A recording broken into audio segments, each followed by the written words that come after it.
Bienvenue dans cette méditation guidée sur l'œuvre de Victor Bronner, La rencontre du 2 bis rue Perel, 1946.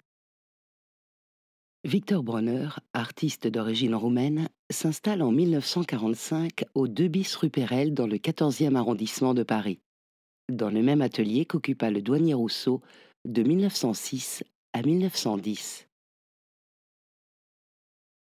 André Breton, proche de l'artiste et chef de file du surréalisme, pointe la coïncidence troublante de ce qu'il nomme le hasard objectif, forme de manifestation de la nécessité extérieure qui se ferait un chemin dans l'inconscient humain. Il suggère alors à Victor Bronner de peindre une grande toile dans laquelle se rencontreraient ces créatures avec celles de Rousseau. Je vous invite maintenant, vous aussi, à aller à la rencontre du 2 bis rue Perel. Mais avant de partir dans ce monde onirique, pensez à vous installer confortablement face à l'œuvre. Puis fermez les yeux pour plonger peu à peu dans votre monde intérieur. Pour cela, observez votre souffle naturel et le doux mouvement de votre abdomen dans votre inspire et dans votre expire. Posez les mains sur votre ventre et bercez-vous de ce rythme. Peu à peu, plus rien n'existe autour de vous. Le passé et le futur s'évanouissent. Vous restez tout simplement lucide de ce qui se passe dans votre corps à ce moment présent.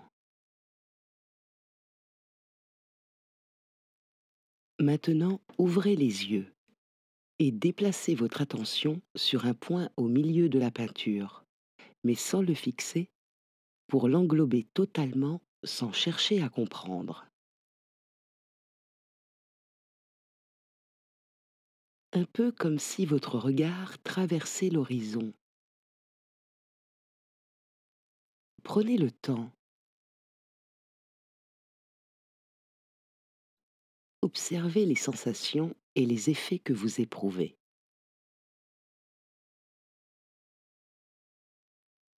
Est-ce que l'image se déforme? Est-ce qu'elle s'efface?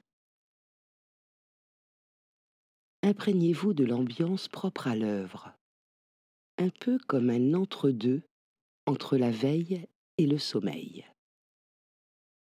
Pour cela, continuez à respirer calmement et relâchez toutes les parties tendues de votre corps. Détendez-vous.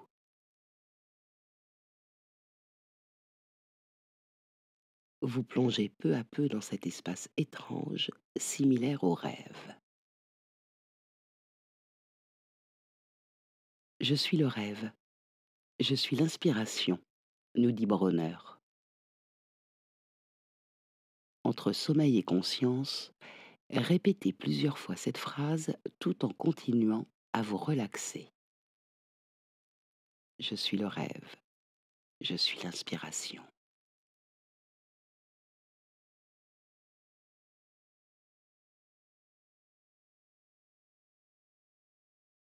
Devenez ce rêve et cette inspiration. Et laissez-vous porter par cette vision onirique faite de sons, de perceptions et de pensées. Dans cet entre-deux, posez maintenant votre regard sur le personnage tout de noir vêtu, à gauche de la composition, comme une apparition. On ne distingue qu'une silhouette féminine et ses deux yeux lumineux rouge perçant. Sa présence à contre-jour la baigne de mystère. Serait-elle la détentrice d'un pouvoir féminin? Elle semble charmer avec sa flûte la nature sauvage, symbolisée par le serpent suspendu à son cou. À ses côtés, un flamant rose. lui aussi, semble succomber innocemment à son charme. Je vous propose de succomber à votre tour à cet envoûtement. Pour cela, lâchez prise comme si vous contactiez votre propre innocence. Fermez les yeux et laissez-vous envoûter par le son de la flûte. Suivez-le. Laissez-vous porter par cette musique intérieure. Puis osez aller dans ce je ne sais quoi de cette charmeuse de serpent.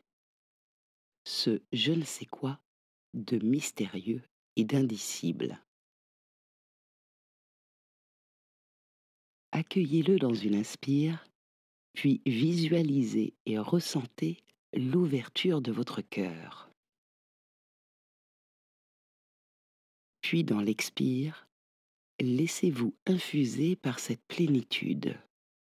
Ouvrez maintenant délicatement vos yeux sans vous couper de votre état intérieur. La charmeuse de serpent est entourée d'une végétation qui semble surgir du tableau comme dans les œuvres du douanier. Imaginez être présent vous aussi dans ce paysage onirique. Ressentez-vous l'étrangeté et l'artifice de cette jungle réinventée. Puis laissez-vous baigner dans cette lumière paradoxale créée par la pleine lune et accueillez à l'intérieur de vous ce sentiment surréaliste d'être projeté en dehors du temps. Laissez maintenant naturellement votre regard se tourner vers le personnage au premier plan. Quelle est votre impression? Ce conglomérat de deux corps, pacifiant le masculin et le féminin, est né d'un rêve éveillé. Victor Bronner le nomme congloméros, contraction de conglomérat et de héros. De la tête, nous précise Bronner, se développent les autres éléments qui composent le congloméros, à l'endroit où s'unissent les mâchoires par la première paire de mains qui sont les protectrices et qui servent à prendre un contact en premier comme des antennes. Tout en continuant à regarder ce personnage hybride, ressentez vos mains, les sensations du tactile, mais aussi prenez conscience de leur puissance. Pour cela, contactez leur énergie, frottez-les pendant plusieurs secondes, puis posez-les sur votre visage. Ressentez la chaleur se diffuser en vous.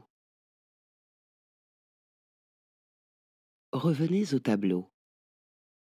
Laissez-vous toucher maintenant par les contrastes présents dans l'œuvre. Les zones d'ombre et de lumière, le blanc et le noir, le masculin et le féminin, le jour et la nuit suggérés dans un même moment, dans le même espace. Observez en vous toutes ces oppositions. Visualisez-les maintenant se compléter à l'intérieur de vous et s'organiser harmonieusement comme dans cette composition. Quel sentiment cela vous procure-t-il? Laissez vos yeux glisser en bas, à droite de la composition. Observez les chiffres et les lettres de couleur rouge. Votre esprit, de nouveau, doit chercher à comprendre. Chaque lettre est représentée par un chiffre. Victor Bronner associe son nom et prénom à celui du douanier, puis les deux titres des deux œuvres ainsi que l'adresse. Ils possèdent tous le même nombre de lettres.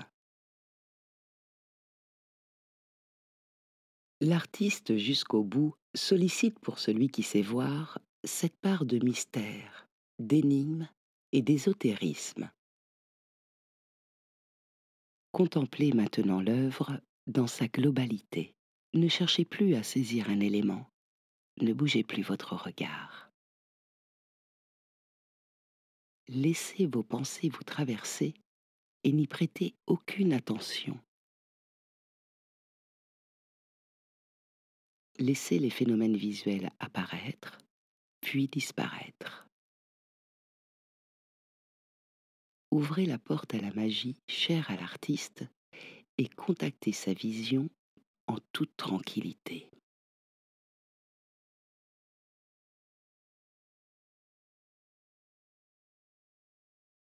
Merci d'avoir pris ce temps pour découvrir cette œuvre de Victor Bronner qui se trouve dans les collections permanentes du Musée d'art moderne de Paris. Retrouvez-nous au cœur de la contemplation pour nos séances in situ de bien-être avec le Wu Tao. En attendant, d'autres audios sur des œuvres des collections du musée sont disponibles en ligne. Voix guidance, Ingrid Lefrançois.